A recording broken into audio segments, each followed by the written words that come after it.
Remember that one scene from Babygirl?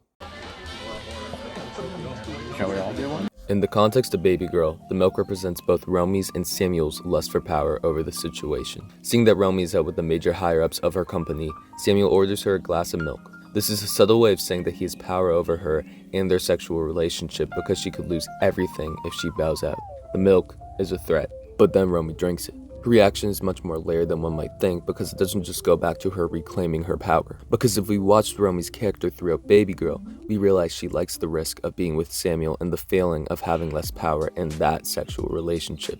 So, was drinking the milk reclaiming her power outside of that relationship? Or was it conforming to Samuel's power as she does so in their relationship? I think now is a good time to draw a divide between their sexual and workplace relationship, because I'm gonna keep referring to each of them throughout the video. Where Samuel's layers get unleashed early as a manipulative character, Romy's are much more layered and distant from us. While we know she seeks escapism from her stressful existence, she doesn't necessarily want to conform to Samuel outside of their sexual relationship. So even if she was drinking the milk to conform to Samuel's power over her, it would still remain that she held the power because she had that choice. So perhaps the milk tells us more about the illusion of power than a study of the dynamics of Romy and Sam's relationships. We can always look at the scene from another angle too.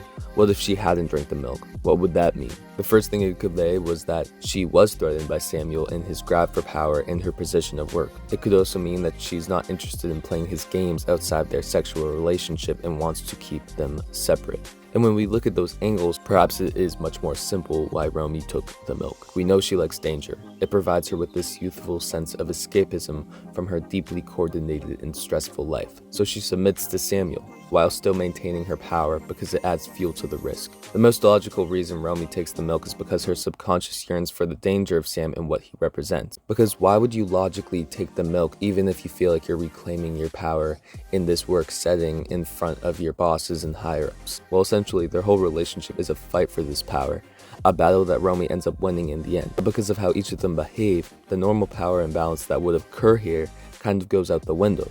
Because Samuel fights for both power over their sexual relationship and work relationship, and Romy only needs to maintain her power over their work relationship. So the paradox of power comes to play because it begs the question, if they are constantly battling for power in their relationships, does anyone really have the power at the end of the day?